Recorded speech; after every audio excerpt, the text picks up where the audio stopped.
we got to figure something out. And if you're not cutting it, even if you're beloved in the clubhouse, you're bilingual, and you've been really productive and an underrated member of this group over the last couple years, um, we're not going to give you much sympathy. So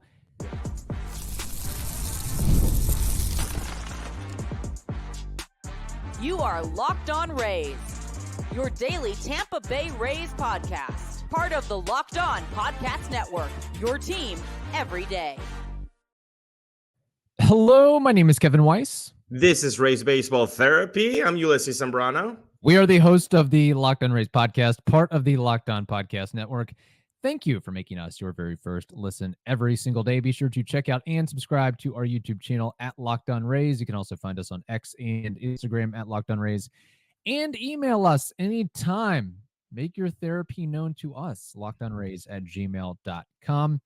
Today's episode is brought to you by FanDuel. Make every moment more. Right now, new customers get $200 in bonus bets with any winning $5 bet. That's $200 in bonus bets with any winning $5 bet. Visit fanduel.com/lockedon, LOCKEDON, to get started today. Well, Ulises, in our last chat with the great, wonderful Evan Klosky, we were contemplating, hey, is this the start of something good for our Tampa Bay Rays, winning 3 games in a row, getting Sunday's win against Baltimore last Sunday, not this Sunday, then sweeping the greatest rivalry in all of sports against the Marlins Citrus Series. 3 wins in a row. All right, we are onto something. And then the Orioles, second time through them this year, said, no siree, we're really good this year. You, Tampa Bay Rays, are not that good this year, whether it is at Camden Yards, Tropicana Field, or a public park somewhere. We're going to whoop your butt. And that's pretty much what happened. And to add insult to injury, it's a wraparound series. So I'm sure it'll be fun what we're in store for Monday night here. It's not a good time right now to be a Rays fan. No. 3-6 loss, 5-0 loss, 9-2 loss. They have, and I don't want to be hyperbolic here, they have wiped our faces. Yes. Just based on how these teams are playing, they're going to continue to wipe our faces because I don't see things getting all that much better presently. It's like close to 2 teams playing a different sport. Yeah. It's such a solid machinery in orange and black right now. It's good for them. Good for them. It took them 6-7 years to turn things around because let's remember, they were the laughing stock of the league, of the sport, not too long ago. No. And they were just trust the process, be patient. We will get some reinforcements. We will build a core. We will be good for years and years to come. And that's what they're doing, where the Rays right now are in limbo. And are we rebuilding? Are we retooling? Because this current iteration of this ball club, it's not a playoff team. In my opinion. This is anybody that right now tells you that this is a playoff team. They're very positive people, and you shouldn't trust them in a room with fire because they're just gonna say, "Hey, no, it's nice to be toasty." They have Stockholm syndrome, seemingly. It's kind of like this is not a playoff caliber team right now. Can they be one? Sure. Of course they can be. There's plenty of baseball left, almost 100 games left. Less than 100 though. But yeah, what we saw this weekend, my God, it's just like reinforcing the fact that this team is underperforming and everywhere. And I have a main takeaway, and I know that you do too. Yes. But we just needed at the top to just kind of put a big warning label that things are not going well right now. So that was the label. Yeah. That was the big top, big label at the top. To maybe underscore things a little bit, the Rays scored 5 runs. Yeah. Over the course of the weekend. The Orioles scored 9 runs in one game. Right. And we could make the case or the argument that Sunday's game 9-2 loss was a clunker. Definitely a clunker. Took my dad and uncle to the game, and the only like redeeming quality was the quality time that we spent together and the food at the Trop. That's basically it, because we were getting perfecto'd through 6, I think, and it was not looking good until the 7th. You see your little rally, 3-2. You're like, okay, now the boys are going. Boom! Not even 4 pitches in to the next inning, and you have already lost the grain the ground you had gained by getting those 2 runs. It's up and down, 3 steps forward, 17 steps back with this team. But there was at least Zach Littell put forth a quality start. yeah, Another one. So we another have one. that going for us. But I don't know, a double in the 9th inning from Ben Rortvedt isn't going to cut it against the Orioles. It's going to take a lot more than that. It's Yeah, going to a take like whole 10 lot more than doubles in that. a game. Yeah, a lot more than that. But there was a guy that I wanted to focus in on because it's time we put it under a microscope. Phil Maton's 2024 season just keeps getting worse and worse and worse. I know that we should still believe in the process of how the Rays can pick guys seemingly out of nowhere, and they're successful at the Rays, and that has not shifted or changed. But this one so far is not working out, and they're not going to be perfect, even though it seems like the Rays are really, really, really good with this area of baseball. It's just not working out. I mean, the splits from April, May to June. May was pretty solid for him. Yeah. He had a .88 whip in 11 innings pitched, pretty solid. There was not a lot of trouble with the hits and getting people on base. But April, a 1.82 whip. June, a 9 whip so far in less than 2 innings. I mean, his last 3 games have been disastrous. And so I wanted to look at, okay, is there something that's redeeming right now? Like, what's working? And again, not to be hyperbolic, but only one of his pitches is actually working, which is the curveball. The curveball is the only pitch right now that is actually giving him some type of success, because hitters are hitting 160 out of it and they're slugging 360, which is okay. All right, we can take that. But every other one of his pitches, it's just actually, we could make the argument, Kevin, which is ridiculous, that he's actually been lucky. Okay, when you look at his cutter, the expected slugging has been a 407. He's only been hit at 292. The expected batting average for the cutter, 289. He's actually been hit at 250. He's been lucky with the cutter. He's also been lucky with the sweeper. He's been hitting at 333 when the expected batting average is 359. The slugging, 633. The expected slugging, 683. This man has been lucky right now, and he has an ERA of almost 6 right now after 29 games and 23 innings pitched, a whip of 1.71. It's not good. Anything you want to look at Phil Maton right now is not good, except for the curveball, which is working, and the chase and whiff percentages are decent. But everything else right now with him, it just says, can you cut it right now? Can you cut it in this team that wants to be a wild card team, because it's not going to win the division? We can. I feel pretty comfortable now saying that the division is not in sights right now. Yeah, that belongs to the Yankees or Orioles. Yeah, they're just playing different type of baseball right now. So the Rays have a fight. There's not even a guarantee that they're going to finish 3rd in the division. I mean, they still, as much as people are like, oh my gosh, the Blue Jays are terrible this year, Rays are about the same as the Blue Jays right now. And the Red Sox aren't great by any means, but they're better. Least they're putting up a fight, and they're better than they expected. Yeah. Anybody else thought they would be. So they have that going for them, I guess. But yeah, Phil Maton, it has been a disastrous season. And you mentioned it, the slider, the sweeper, it doesn't matter where he throws it. It gets hammered. It doesn't get fooled, whether it's on an 0-0 count 0-2 count. I mean, we saw what Gunnar Henderson has done. We saw what Adley Rushman has done. And the issue with Maton is when he gets hit, it is getting hit over the course of this season, like in the worst moments where it's a go-ahead double, a go-ahead homer, a walk-off shot, making a close game not so close. I think I can't remember the team. I mean, he's had bad outings against A the lot of Orioles, the teams. White Sox, the Angels, the Red Sox. I mean, we go up and down the list.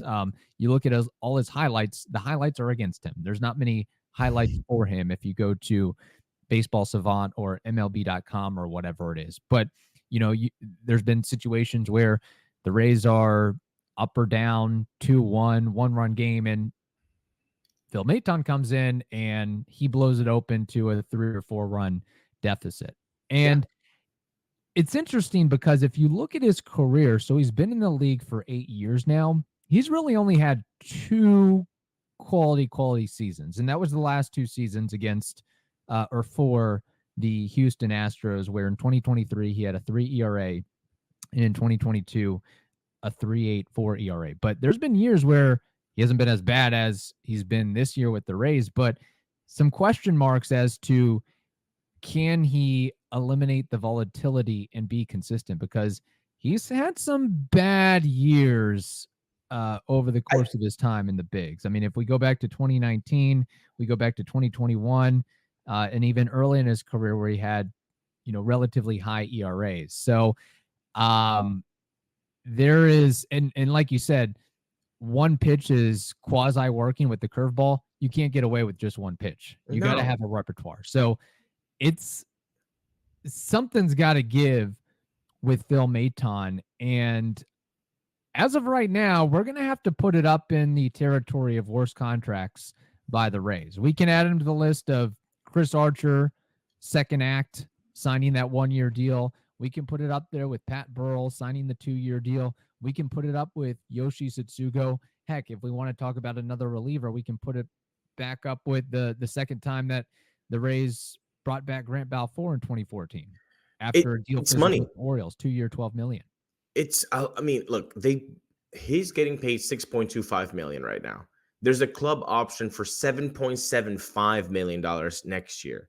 There's no way that you take that club option. So right now, the buyout is $250K. So essentially, you could be rid of Maton with $6.5 million. Yeah. And the other question is, he's got to be wondering if he's going to be DFA'd at some point. Well, you got to wonder about that, because with the performances that you're giving off, it's not great. But what's great is Supply House, man, because you can get supplies from the site that's made for the skilled trades at supplyhouse.com. It is the reliable way to order plumbing, HVAC, and electrical products online. Their easy-to-use website is packed with helpful resources and the latest product info to help you get the job done right. And you can get expert support in industry-leading services from the friendliest folks in the business and talk to a real person every time. I dig that. So today, you can even join their Trade Master program. And if you do that, you get a dedicated phone line, free shipping, and discounts on every order. Join the thousands of trade pros already benefiting from their free membership at supplyhouse.com/TM and order plumbing, HVAC, and electrical supplies from anywhere with just a few clicks. Again, at supplyhouse.com. Summertime means baseball, the NBA Finals, and more, and you can bet it all on FanDuel. Right now, new customers get $200 in bonus bets with any winning $5 bet. That's $200 you can use to bet on everything from the Finals MVP to who's going to hit one out of the park. Maybe even if and when Phil Maton will be DFA'd is on the list. I don't know. Go check it out. That's $200 again that you can use to bet on everything. So visit FanDuel.com/LockedOn, LOCKEDON, and add a big win to your summer bucket list. FanDuel, America's #1 sportsbook. Visit FanDuel.com/LockedOn. LOCKEDON. We also want to tell you that you should be making the switch to Locked On Sports today. It's a free 24/7 sports streaming channel programmed for you every day to bring you the biggest stories without all the screaming and shouting. Locked On Sports today brings you can't miss analysis, opinions, and news streaming 24/7 on YouTube or the free Amazon Fire TV channels app, part of the Locked On Podcast Network, your team every day. Ulises, speaking of DFA, we had one of the stalwarts of the team over the last couple years get that exact thing happen to him. That was Harold Ramirez. Yeah. Harold Ramirez, like many other Rays this season, has and had not been playing very well. If you look at his WRC plus, if you look at his power numbers, if you look at his walk rate, his average was okay. We know about his defensive limitations, and with Taylor Walls back and available, the Rays made the executive decision that we just don't have a spot for you. We've looked through all the numbers, we've evaluated the pros and cons, and Harold, you've got to go. Even though you put forth, 250 games with us, batting over 300 with a 780 OPS. This year, like many others, it's just not cutting. So I think, and others have said this could almost be a watershed moment for the Rays. This could be a situation where everybody is on notice, unless your name is Isaac Paredes, Josh Lowe, Ryan Pepio, or Taj Bradley. To me, this move says we got to figure something out. And if you're not cutting it, even if you're beloved in the clubhouse, you're bilingual, and you've been really productive and an underrated member of this group over the last couple years, we're not going to give you much sympathy. So, Yeah. And we've talked about it with Evan Klosky of who's on the trade block, who's on the chopping block. At what point do the Rays start to make some major inroads to not look at 2024, basically say 2024, we're done with you. We're going to be looking at 2025, 2026. This could, in my opinion, be the start of that. Yeah. And you hope that, if it gets to a point of trading Yandy and trading Randy and trading Brandon Lau and trading Zach Eflin and Aaron Savali and all these other guys. Aaron Savali might be on the watch list pretty soon as well. That they say, hey, we got to move on from you. We just can't afford to keep you on the roster. We got to look forward. You can't afford. I love that last night. We can't afford to have you on the roster, because it's not only about money. It's like your performance is not sustainable for what we want to do. So They did that with Harold. They can do that with Phil Maton, because it's not a huge amount of money. I know it's like, oh, it's the Rays, 6.5 mil. It's 6.5 mil. Like you cannot Right. expect this to keep turning around. Harold, with the way that he was with the fans, the clubhouse, everybody around him, it was a tough thing to hear. But Yes. but we kind of have talked about this since basically the season ended. So honestly, it kind of feels like it was coming for a long time. So it might have not hurt that much, because we've talked about it as a possibility for so long. And you're right, the walk percentage just plummeted. The power complete. I mean, he only walked 3 times this year. Basically, all the problems with the Rays is underscored by what Harold Ramirez did or didn't do this season. He's a microcosm of the whole offense. Yes. And the defense too, because that was part of the equation with as much as we know how you feel about Taylor Walls, but the Rays defense needed an uplift as well. And that's the idea with, you can plug Walls at short, you can allow Caballero to move around in a utility role, filling in at short, playing second, playing third. I mean, we've looked at, the offensive numbers are about as bad as they can be, historically low. especially in the power department and in the walk department and on base percentage department. Yeah. But the defense, you look at the defensive run saved, the run differential, defensive efficiency, the Rays rank low in all those categories. And Ramirez wasn't going to help with No, that. no, he wasn't going to help. So I agree with your assessment at the top. There are probably about 4 or 5 names that you could feel like they're untouchable. The Yes. Taj, Pepio, Josh Lowe, Isak, and maybe I'm forgetting one more. But those four are like right now pretty untouchable.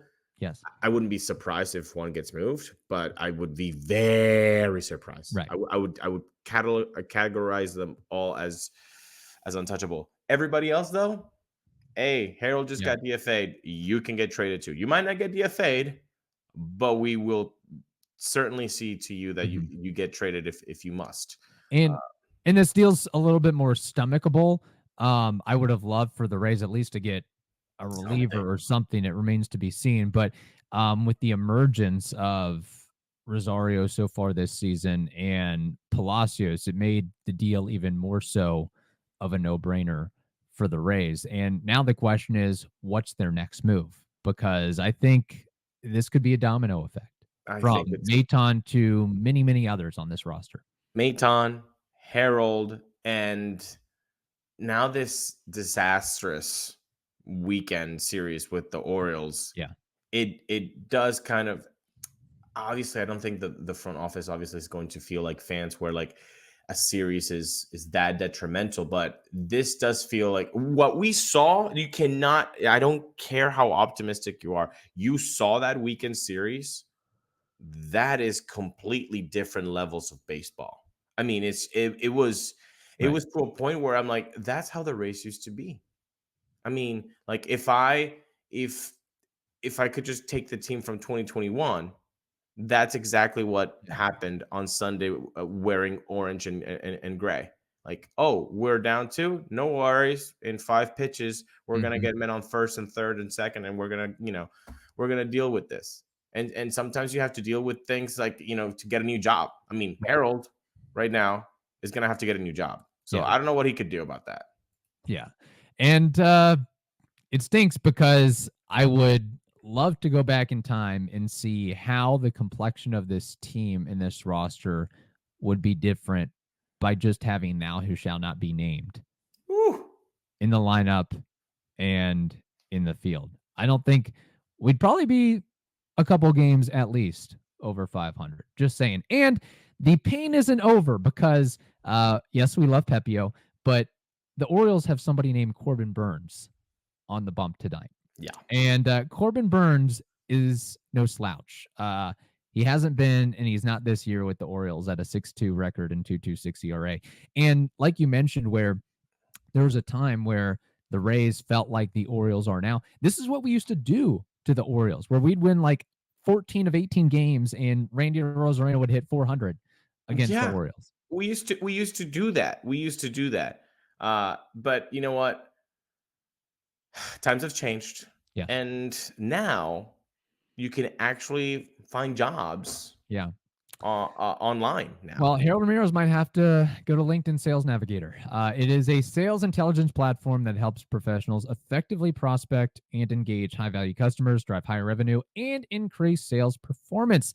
Sales Navigator helps you target the right buyers, surface key signals, and shows you hidden allies so you can find those buyers that are most likely to convert. Fueled by LinkedIn's 1 billion member platform, Sales Navigator gives you the most up-to-date first-party data, enabling you to unlock conversations with the people that matter.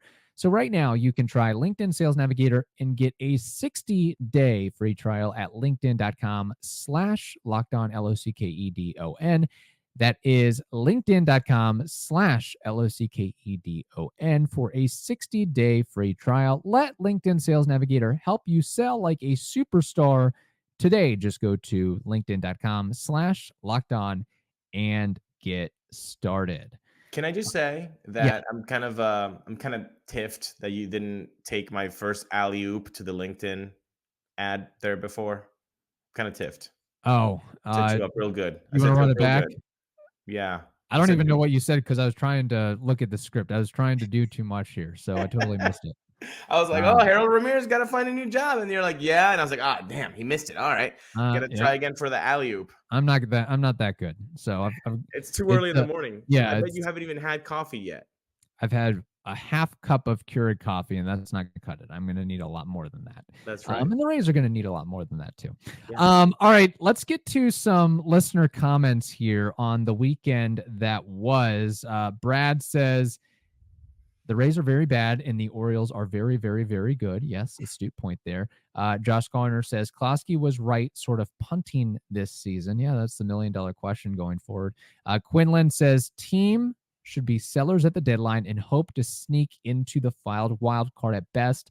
None of the rotation, offense, or bullpen is consistent enough to believe that they can compete with the top teams. Jake Stokes says, last time I said we were one and done wild card at best, I take that back.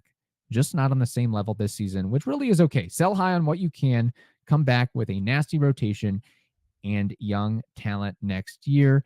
Matt Maingold says the Orioles are everything the Rays think they are with player development, franchises operating in two different spots. What do you think about that? I think that Matt is a fan of the Rays and cares so much about the Rays, but there's a point that I think it's getting forgotten here. It's that when you tank for 6 to 7 years, then your raw ingredients are going to be better because you're picking at a higher rate in the draft. The top draft pick year in, year out. I mean, they got Gunnar Henderson in the second round a couple years ago. I mean, it's like you have a lot of help with that. Now, is their player development amazing? Yeah, it's pretty darn good. Could the Rays possibly learn something from what the Orioles are doing? Yeah, because we know historically the Rays have not had a lot of luck creating homegrown hitters. Yes. They just haven't. You name Wander, one, Brendan Lau, another one, and then who's the other one? Evan Longoria? Yeah. Like pitchers, we don't have a problem with, but position players, that's another point. Now, we might have to wait a couple years to see what Carson Williams, Junior Caminero, and Josh Xavier Lowe Isaac can provide. Josh Lowe as well. So there's a couple there, but yeah, I mean, when you're that bad for so long, you better get your ducks in a row. But I wouldn't say like the Rays don't know how to do player dev anymore. Right. I just think we're kind of in a weird period right now due to some external circumstances, certainly. David Lopez says the Orioles are really good at baseball. The Rays are not. Florida Man says the season is over. Glue says Orioles simply have the better roster here on out. Got to give them credit for all the young talent they acquired. The division officially, without question, became the hardest division in baseball the next 10 years. That's the other point here is the schedule doesn't get easier. If you look at the Rays next 5, 6, 7 weeks, and I think the rest of the season, they have the hardest schedule in all of baseball. Oh, so by the way, if you're not even beating the White Sox, I mean, or the Rockies, what do we do here? The Rays just passed through their easiest time in the schedule. Like that was the easiest block until like a week ago. So they were a 500 team. So it's not looking great. You can be as optimistic as you want, and we'll join you there in saying that there's a lot of baseball left, 100%, and things can turn around. But right now, things are as ugly as they can be for a franchise that has gone to the playoff 5 times in a row. Let's not forget perspective here a little bit. This is the hardest division to compete in and year out when you have two mammoth franchises like the Red Sox and the Yankees in it.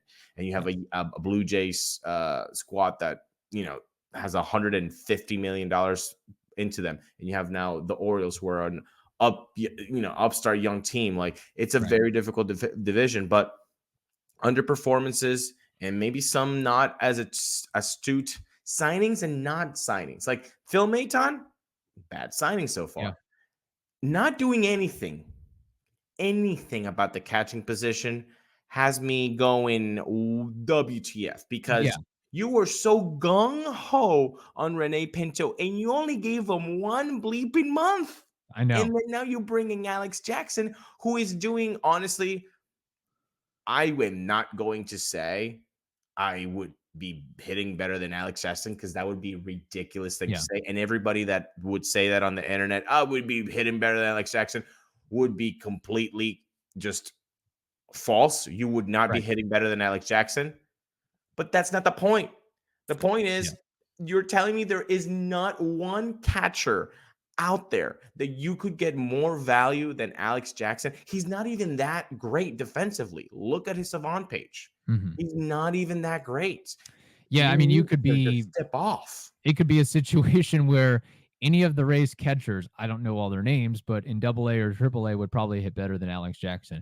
And at this point, it's like, I mean, if you're really giving Alex Jackson reps like this, you might as well have Francisco Mejia on the roster. You might as well have Christian Bethancourt on the roster. Might as well run it back with them if you're in this situation. And, you know, is there going to be a period where the gold shines off on Ben Rortvedt? Because it's not like he's been a world beater over his entire history. So that is a glaring mark for sure. Now, I will note, yes, 5 straight playoff appearances, a little asterisks involved, expanded playoffs, and once they get to the playoffs the last couple of years, they can't score a dang run. So that's another question mark. But you got to get into the dance one way or another here. Then Gary says Rays days as a perennial playoff team is over. I don't know about all that. I think that there might be a 1-2 year stopgap before the success happens again. But like you said, the division is getting ever tougher right now. And don't lose hope, Gary. Don't lose hope. It's still plenty of baseball. Can they sneak in still? Of course they can still sneak in, but just because they can doesn't mean that they're playing well. They're playing horribly right now. And not even playing horribly, but just like teams are just better than them. Like the Orioles are just better at baseball. I think who was it? Dave who said that? Like the Orioles play good baseball, the Rays do not. It's 100% right. Yeah, the Rays are not playing good baseball, and the Orioles are playing amazing baseball. It's a situation right now. We go back to last week's episode. It'd be nice to have a Charlie Morton on this team, although he can't score. You know, he can't hit homers for us, but run prevention at least. So there we go. Hope you all enjoyed this therapy session. In the meantime, hope you all have a wonderful day. Stay safe, and we will talk to you tomorrow.